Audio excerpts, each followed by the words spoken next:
Hey, Martin, you there? Hi. Hi. Can you guys hear me? We can. Where are you calling nice. from? Hello. Where are you I'm calling calling from, from Martin? Sweden. Sweden. Martin from Yes. Sweden. How is everything in Sweden these days? It's great. It's cold. No summer. Okay. But I'm actually envious of you guys because you guys have a lot of Christians to debate. Here in Sweden, we have almost none.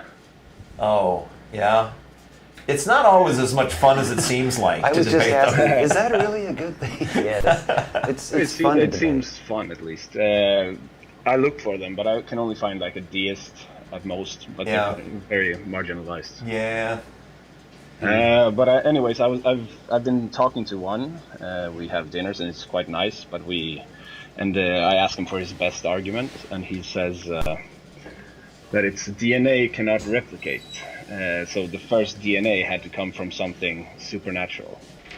And I point out that that's kind of like an argument for big ignorance fallacy, even though like maybe there is an answer, but I didn't know an answer at the time at least. And then he points out that everything it can be made into an argument from ignorance. That like the table I see in front of me, I only see it. How can I really know that I see a table or that I feel a table? Oh, that's just solipsism, though.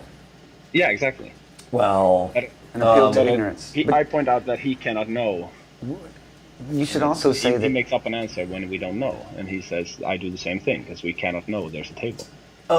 yeah, but then we're talking about statistical likelihood, right? I mean, a thing that you don't know because of some highfalutin philosophical trickery is not the same as a thing you don't know because there clearly is going to be some physical evidence out there one way or the other, and you just don't have it.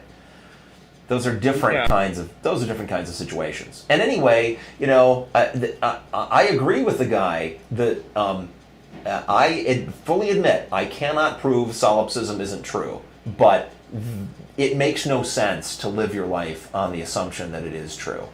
If you assume solipsism is true, there's no point to anything.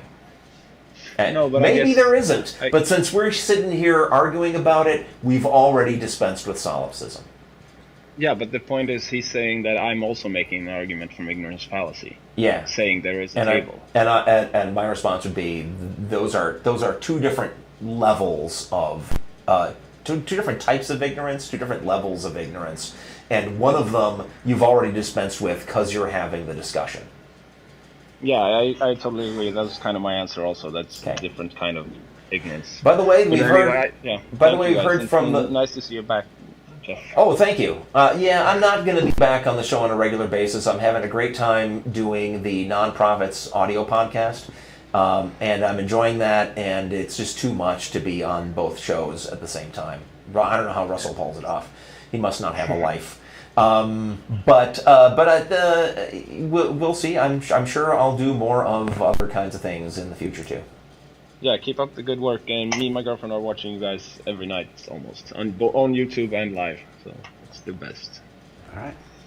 Well, thank you very much. Thank you very much for your call, Martin. I just want a quick message for Derek. We've heard from the control room that the 30-year anniversary is Pearl.